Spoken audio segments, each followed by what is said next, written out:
Taking a triple breath. Closing your eyes, just relaxing, feeling your shoulders drop. Another triple breath.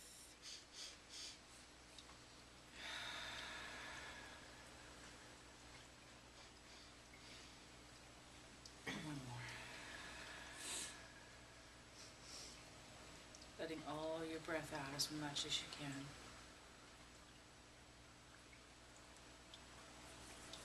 Feeling your shoulders drop even a little bit more.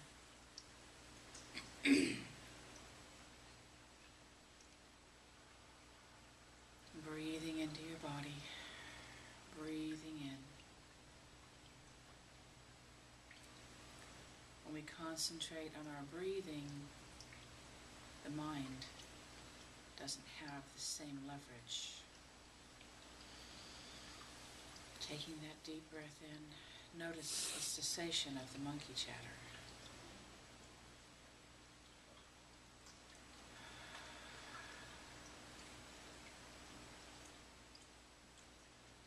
Arching your back ever so slightly, which opens the heart chakra.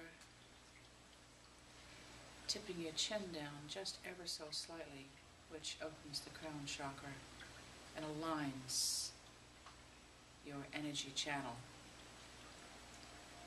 Energy flows through us, and the chakras are the vessels that guide this energy.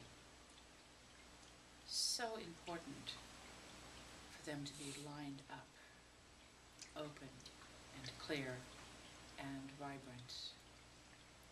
So much physical and emotional health to be had when they are open and vibrant.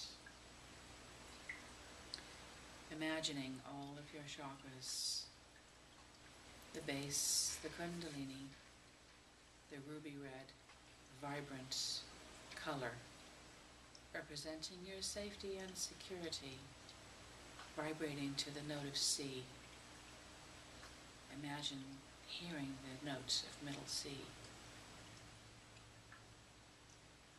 And as you combine the sound and the color, so does that chakra vibrate with the highest possible frequency, holding you to Mother Earth and creating safety and security. Your sacral chakra, blessed is that which holds our creation.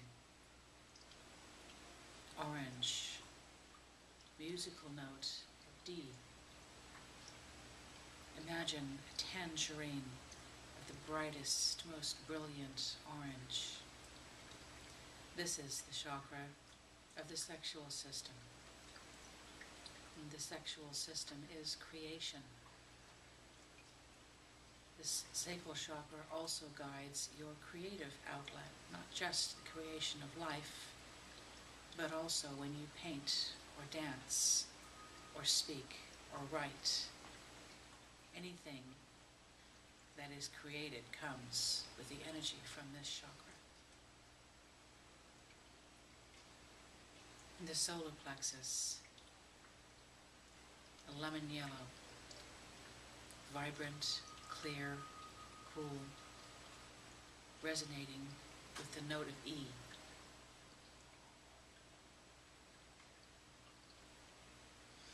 This is our self-respect, our self-honoring, our personal image, how we perceive ourselves. Having this chakra healthy and open allows us to self-approve, and to like ourselves, to be pleased with ourselves, to know that we are honorable, kind, and just. The heart chakra, right at the heart, the middle of our chakra system, the gateway between the lower and the upper. An emerald green with beautiful pink sparkles of light. The note of F. Feel your heart chakra open with the note of F. Sense the vibration.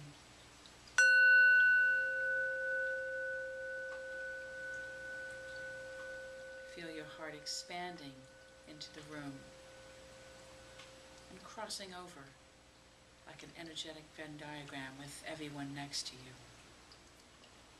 sharing your heart space with all of those around you.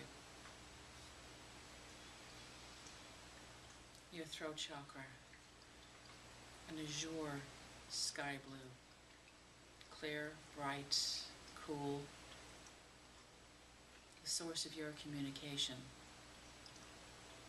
speaking with eloquence, ease, decorum, tact, grace, truth, integrity, compassion, kindness, patience, intelligence, poise. Asking your throat chakra to embrace all of these attributes. Corresponds to the note of G. Your third eye, indigo, deep, warm, depth. Connected to your pineal gland, where you can see 360 degrees all around you, not just what is in front of you. Corresponds to the note of A. The windows being the seat to the soul, allowing you to see truth, to see things from the universal perspective, activating your third eye, seeing it bright, clear, and open, and imagine if you could see all around you now, 360 degrees. Your pineal gland knows no front or back. It simply has a carousel view. The crown chakra, violet, corresponds to the note of B, the gateway to the universe. See and now light coming through you from both directions, from Mother Earth coming up through your chakras and from the ethers coming down through your crown chakra. So do you create this channel of light. You are the bridge between heaven and earth, that which connects the yin and the yang. And this is the beauty of our energetic being, that we connect heaven and earth. See that energy going all the way down to the center of the earth, connecting to the center, to the deep crystalline core of the earth, grounding, seeing your energy wrap around the center of the earth. And so in this action, do we acknowledge our connection to the Mother Earth. She who nurtures us, feeds and clothes and shelters us, the vast abundance that is present here. And coming all the way back up through our system and going out the top of the crown chakra into the ethers, so do we acknowledge the vastness of the universe. And in this awareness of the connection to both worlds, we begin to understand the magnificence of our being, the energy that we hold, the access to anything that we need. And now imagine the energy from your heart spreading out horizontally around the entire earth, touching, blessing, acknowledging every human being on earth, every animal, every plant, every tree, every rock, every mountain, every water, and feel the connection we have with everyone and everything that we share our environment here with, and acknowledge the beauty of this connection and the awareness of it. And know joy from this connection. Experience true joy as we center and ground into the earth and feel at home here, have access to universal knowledge and love, and feel connected to everyone here, and so it is, and so we are. Blessed be. Coming back to the room, remaining present in this euphoric state of multiple dimensional connection. Coming back to the room, remaining present.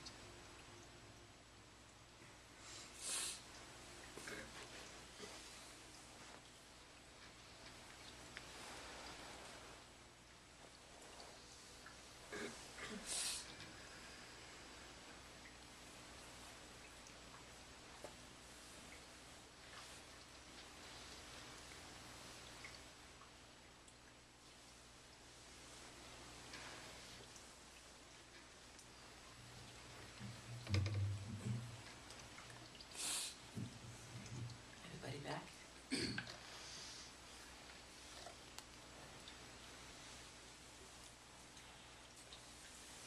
Feels great, huh? So as I mentioned, our guest speaker will be here around 11 o'clock. They're driving from LA and they're doing a concert here this afternoon with Tibetan bowls and didgeridoos. So if you don't have any plans this afternoon after you meet them, you may decide to stay and join. So I'm still a little catching up. The last 3 days I taught the Consciousness Mastery class, and we had an amazing class. Sean was there. Amazing. You still coming down? Yeah, that's awesome. Recommend it to anybody who's not taken it. We Maybe had I'll redo it. we had some pretty profound shifts, and what I love about teaching these classes is as I teach them, the knowledge goes deeper in me each time I present them. And the teacher had a shift this time, which I'm still sorting out.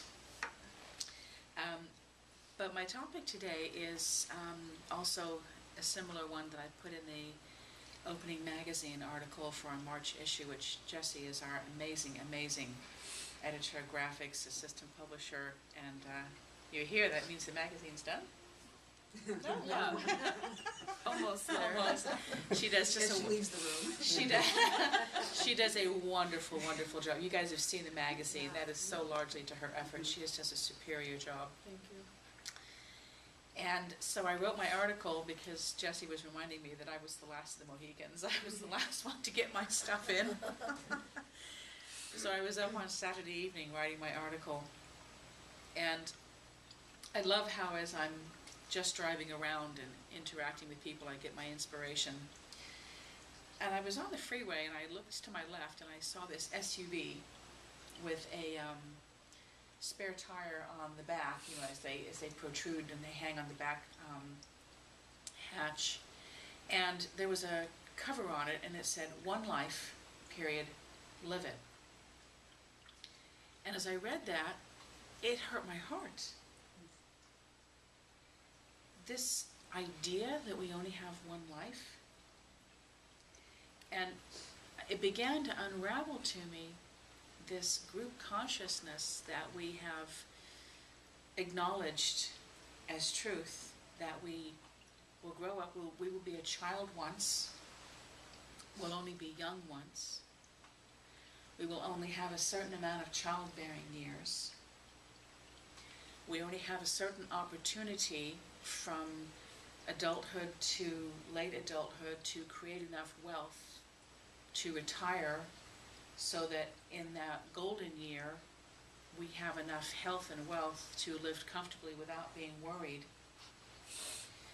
And this idea that it creates the message of you've got one shot. And what does that do to so many people? It creates regrets. How many people do you talk to, your friends and your family, and they say, "I didn't do this, I should have gone to school, my biological clock was ticking and I didn't have kids." Because there's this idea that you've only got one shot to create and carve out a life of happiness and wealth. And what that does is it creates a sense of urgency and desperation that we've got to get there, we've got to get in there, we've got to get it right the first time, because you might not get a second chance. But of course we know different, don't we? We know we have many thousands of lives. that doesn't mean be lackadaisical and say, oh, I've got 1,000 lives, so if I don't do anything with this one and I don't accomplish any goals and I'm unhealthy, it doesn't really matter because I've got other ones. We still, of course, want to honor the divine energy of having a being and living our life to the fullest. But let's do it without fear and anxiety and desperation.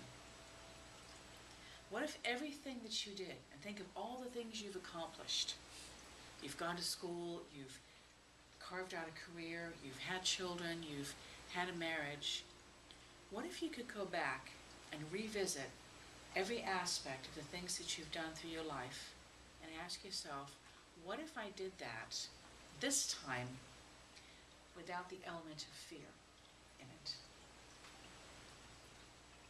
Would you ski down that slope a little faster, a little more excitedly if you didn't have in the back of your mind the fear that you would break a leg? I know I would. When I met several years ago a woman named Nyurka, and she's Tony Robbins' protege, and she does all of those really loud kind of leadership seminars, and are you with me? Are you in? Are you, who's on board? A little loud for me, but she said something once in a DVD that I had that was one of the most profound messages I'd ever heard. And she said, if you were wanting to create something, and you were right here at point B, and what you wanted was over there at point A, and all you had to do to get from where you were to where you wanted to be was to walk on a plank of wood, say about 1 foot wide, inch thick, pretty strong, and it was hovering about 3 or 4 inches above the ground. And all you had to do was walk from this point to that point, say where that chair is over there, and everything that you want would be yours. Most of us could manage walking on a plank that wide for that distance, and we would say, piece of cake, right? I can do that. I have the skills, I have the balance, I know how to put 1 foot in front of the other, I know how to walk a little bit more narrowly so I don't fall off, and I've got the health to walk that far. Everybody in? Mm-hmm. You could do it?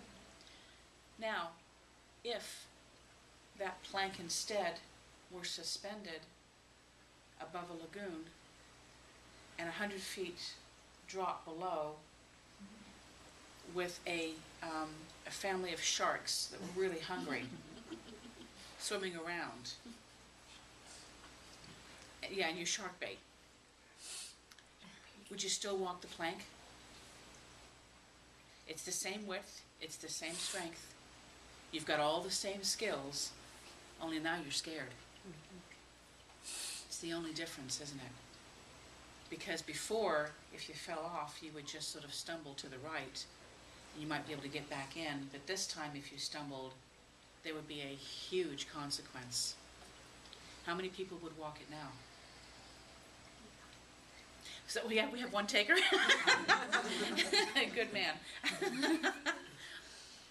But this illustrates how fear can arrest us and stop us from doing the things that we want and the things that we are capable of doing.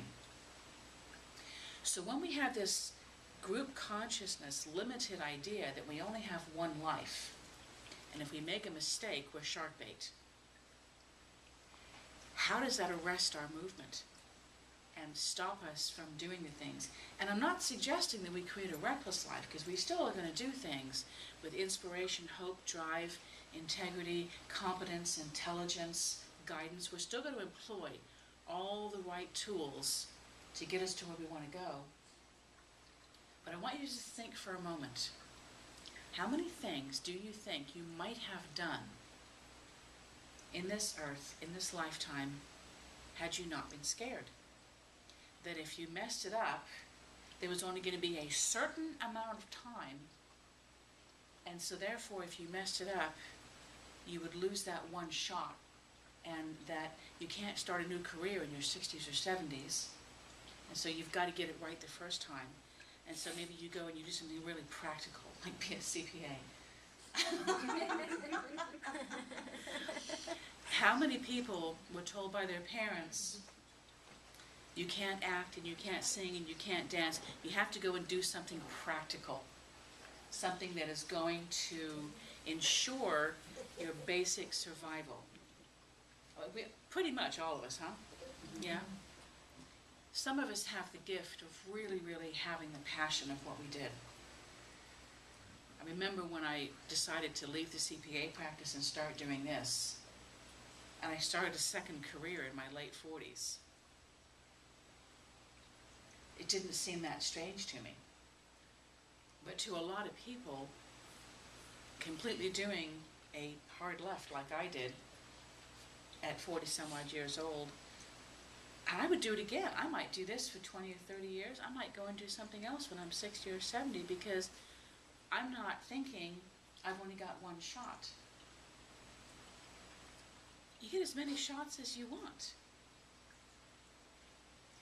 How many people do you know that have gone through and said, oh, I wish I had done this, I wish I had done that, but it's too late now.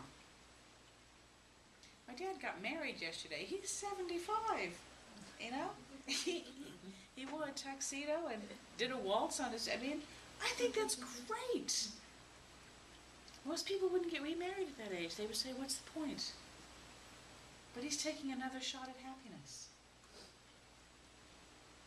Does anybody have any ideas they want to share on things that they did that they think maybe they would have done differently if they'd known that there wasn't a limited capacity of things we get to choose? Why would you want to have any regrets in the first place? Why can't you think it was everything you've done perfectly? You didn't make any mistakes. The only reason that we have the regrets is that we think we had limited choices. And that the reason why we would have regrets is because, so well, I did this with my life, I wish I had done this. I wish I had had children, I wish I had done I this. think that's what gets people screwed up, is they're thinking about the past. That's right, the 3 R's. Resentments, regrets, and rejections. Those are the things that will hold us in the past. I resent not having the money to go to college. I felt rejected, and so I didn't get married and have children. I regret doing this. The 3 R's will keep you in the past instead of living every day in the present. So when I saw this thing that said one life, live it, to me that sent a message of, you've only got one chance. You better live it. Well, yeah, let's live it. Let's have as much fun as we possibly can. Let's change it up and mix it up and do all the different things that you may not have had the courage to do. What's really the worst that's going to happen? We live in a safe universe. Our soul is perfectly safe. No matter what we do with our physical bodies, no matter what we do with our choices, our soul is safe. We aren't truly ever really threatened by anything. It's only our idea that this body that we have, this lifetime, is singular, is compartmentalized, and is exclusive of anything else that we do, that this is it.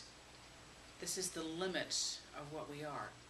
And when we think we're limited to one life in one body, that's when we start feeling desperate that we've got to make the best of it, and what if we don't? And what if we miss this chance, and what if we do that? And so we're making all of our decisions based on desperation. When just take that element out of it. You may end up making all the same decisions, but now you're not making them with that idea in the back of your head, the what ifs. What if I don't? What if it doesn't work out? What if I don't like it? Does anybody want to share anything? I have a quick question. So, if we get to live another life, it's not exactly the same though, right? Or is it, if we want it to be, would it be? I not only believe in multiple lives existing in multiple dimensions and paradigms, but I also believe that we live this life in different paradigms. That there are alternate realities that exist within you, that maybe you're sitting in that same chair but maybe I'm wearing a different shirt, and maybe Ron's not here, but Vance's ex-wife is, or there are alternate paradigms. When we manifest and ask for something, it's not so much that that particular thing manifests in front of us, but that we shift into a paradigm where that exists. That's the theory behind quantum physics, that of all the billions and billions of different scenarios, there's one scenario where your shirt is white, and there's another one where your shirt is navy blue, and all you have to do is shift from that paradigm to another. So, let's say I live 120 years, and my life is over, my body passes on. So then, after that, if my soul chose, I could relive the life that I'm in somewhere else. You already are living all those other lives. Time is not linear. Oh, so it's not like 100 years pass and then my body dies. It could be 2 years in another No, life. it's not a waiting game where you have to live out this one and decide, okay, I'm going to die and then I'm going to come back. You know, I used to joke I'm going to come back as a cat, because you could just sleep all day and eat and just purr, and you're never cold. You wash yourself. Yeah. You already exist in multiple paradigms. And, okay, so let's really stretch our imaginations here. If you exist in concurrent alternative paradigms as Shauna, and in some of them you may already be married, you may already have children, some of them you may be healthier, some of them you may be not so healthy. Imagine if all the aspects of anybody a Star Trek fan here? No? Do you remember the one where all of a sudden they went into some kind of riff and all the different enterprises were out there and they were talking to them all, and some, everything was hunky-dory, and some they were all blown to bits by Borg, but they had this moment where all the different paradigms were shown right there in front of them, because they all exist. And all we do is shift between them. And so there are other ones as well that exist in different times where you incarnated as different beings, but some are going to be closer to you energetically and some much farther away. But this is space and time travel and into different dimensions. So I know I'm really stretching your imaginations here. I'm trying. But you're still sitting here. I'm trying to. Once a mind is expanded, it'll never go back to its original size. I always give you the example of the Matrix. I'm like, I took a little pill. Now it's kind of over. But you know the part where the little kid is with the spoon, and he thinks that the spoon is bending, but the person says, no, it's really. That's basically what you're trying to say, right? It's not the way we think. So you really do exist in limited dimensions. Excuse me, unlimited dimensions, beg your pardon. Unlimited paradigms with an unlimited amount of life, with an unlimited amount of time. So only our body goes here. Like anyone dies, obviously you bury them, their body goes, but your spirit can go back and forth between places. It's all the cycle of life. Yeah. Do you think that as much as you evolve in this life, you take that evolvement with you into the next ones? Not so much the next ones, because then again you're thinking linear, but yes, in a shared consciousness, in a shared point in time. Yeah, I believe that our soul, our energy, multiply bilocates into many different lives, all happening in different dimensions in time and space. And as this aspect of our soul is experiencing this life, it is connected to all the other souls, and we are educating each other. This explains the theory behind when someone says, I did this past life regression, and I was, I must have had my head taken off in the guillotine because I'm always just so protective of my neck, and I'm always just can't stand somebody's hands around my neck. You are actually accessing the energy of another dimension where you exist, where trauma exists. We tend to pick up on the trauma and that. I completely go white knuckle and I physically arrest when I drive over a bridge. I've never driven off of a bridge and plummeted to my demise.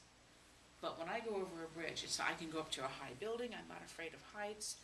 I was going to skydive once. I'm not afraid of heights at all. But going over a bridge, I asked my husband, and my kids tease me because, I get really, really, I just have to hold on. I'm just like, oh God, oh God, oh God. And if I'm the one driving, I'm really freaked out. That must be from some other experience in some other dimension that I am connected to where there was trauma associated with going over a bridge, because it makes no sense to me. It's not an experience that I personally have any memory over. So we exist. Yes, Everett. Well, you go ahead and finish here. I was going to give you an example of fear. Oh, go ahead. Okay, well, when I was in my high school age, I just lived a life of fear, and that was just me. I was afraid of life. And then I got cancer, and out of that, I created a love of life. And so it goes to show how fear really affected me, that I got sick. And the good thing in the end was that the sickness was good in the end, because it forced me to love life. To awaken. Invited you to. Wow. Invited me to, yeah. So fear, yeah, is a big thing in my history. When we can face our fears. And I had to. Yeah, and really understand them for the acronym of fear is false evidence appearing real. That is what fear is, false evidence appearing real. It's not real. Whatever you're afraid of, it simply cannot be anywhere near as bad as you think it is. And the minute that you look at it square in the face and you muster the courage, you're like, I was afraid of that. It dissipates the power of the fear Yes, it immediately. Takes all the fear away. It was what FDR said, Franklin Delano Roosevelt. The only thing with fear is fear itself. And even that doesn't make sense. But it is completely irrational. That doesn't mean be reckless. It doesn't mean go about your business without cognitive, analysis. Can I ask you, if there was an agenda or there was goals or there was something that somebody close to us was working on, does it jump into our life and then we somehow are working out the big picture that somebody else was working on?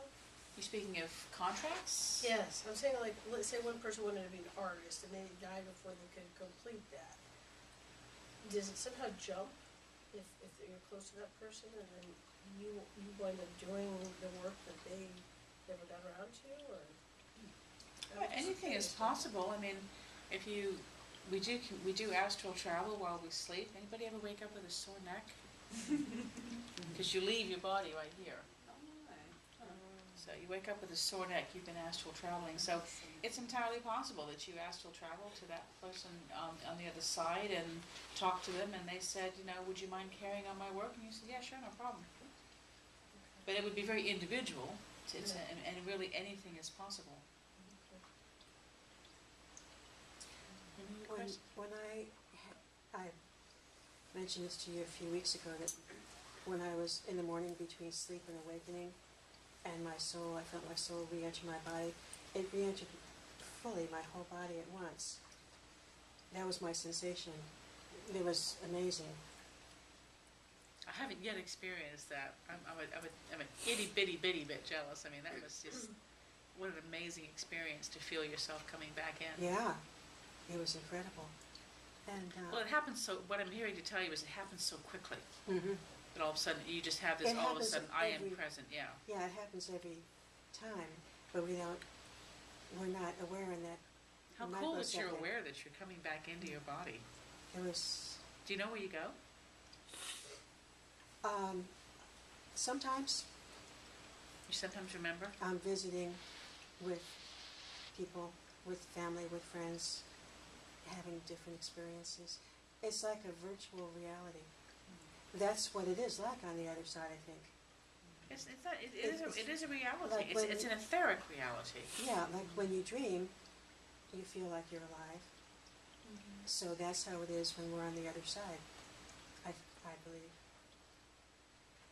Yeah. And I also wanted to share that for a long time I regretted not having children, and until I realized that my mission here this time around wasn't to have the family, that it's going to happen in another lifetime. I love that you know that. Yeah, so that took the regret out of it, because I've seen my daughters that are going to be with me next time around, and That, so what you just described was exactly what I'm trying to say about this idea is there isn't just one aspect. We are not singularly dimensional. and it takes all the stress and anxiety away, because Yeah. I'm here to accomplish other things this Yeah. time around, and knowing that gives me a lot of peace. Yeah, it's frustrating to me that I'm short, so I know I'm tall in other lives. I can't reach things people put up in cupboards. Come on. But it gives you the opportunity to ask for help, and people are there to assist you. Yeah, no, I'd just rather be 6'6" like my son. It's just so much. He just, he touches the ceiling. I mean, he just there's nothing physically out of his reach. It's really annoying to me. But there is nothing that we can't accomplish or do. If it's not in this lifetime, it's in others. I had a question. My friend's husband mentioned, he's like, I gotta hurry up and learn all these things and do all these things so I don't get left behind. But some people have this urgency that they're gonna get left That's behind. exactly what we're talking It's about. crazy. I know. What does he mean by But that is what we're talking about. That's what the one life live it idea That's what it is. perpetuates and Yeah. supports. Hurry up, get it done. You've only got one chance. I don't And if you believe- don't yeah. do it, you'll be left behind. When he says that, it gets me in my gut. I'm like, It "Are you hurts, kidding doesn't me?" it? Yeah, Yeah. like, really, you believe that? Yeah. Yeah, and he's just like, he's reading all these books and going, he went and saw Eisenhower, whatever, the lady who came out of the woods because she channels an alien. She's the Eisenhower bloodline. Did you hear about Laura her? She just did Laura that. Eisenhower. You went and saw her. Yeah. But I thought, how can you go see her and you're open to that when you think that you only have, that you're hurrying to try and to be more open or more It just means spiritual? it just means the doesn't make any concepts sense. haven't gone into their full depth That's yet. what I was all. thinking. Yeah. He hasn't. But didn't get it yet. but Craig, congratulate him for being on that journey. I am. I did. And learning it all. And I handed him your book, the Radiance book. I left it on his desk. I leave him all kinds of stuff. Here, come here. Yeah, Shauna? Oh, so why is your consciousness like only here? Like if you're in different places, Yeah. how come my brain only knows I'm right here? Because that's what it believes. So Because I could change that if I wanted? Absolutely. Absolutely. Pearl knows she exists in different dimensions, and she goes and visits them while she's sleeping. While her body's resting, she goes and checks them out. It's just what your body believes. Everything is what you believe. That's what I was saying last week, is whatever concept you buy into will be your reality.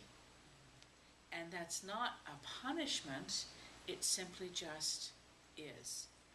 Whatever you believe in your mind, and your mind is so incredibly powerful, whatever you believe in your mind is so it is. Well, it goes back to what you were saying about the plank going across the space and going to your goal. You have this goal that you're focused on, and the plank's 2 feet above the floor, and there's no consequence of falling off. You're gonna obtain that easily. But if all of a sudden there's a consequence, and what's happening is you're allowing your mind to go towards the fear of the consequence rather than to stay focused on the goal. And that's, in my opinion, that's why I believe meditation is so important, because it allows you to settle the monkey chatter, settle expand, the yeah. noise, expand, and allow you to go move into these other, see the reality of these other consciousness that she was talking about. If you didn't see that shark pool at the bottom, you might even run on that plank. You might even get so excited that you skip along and do a cartwheel on the way there. As compared to walking on it being terribly afraid.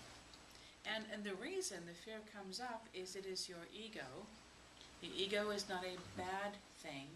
Your ego is about your physical survival. It's what tells you to get rest. It tells you to eat. It tells you to drink water. It is serving your bodily survival, but we simply want to allow our ego to serve us, and rather than we serving our ego. Hi, come on in. You got here a little early. Just get settled whenever you're ready. So why don't we, if there's no more questions, we'll do the giving envelopes and I'll do the events while our guests get settled. And Adama, could you hand me a magazine, please? One of the blue ones from out front.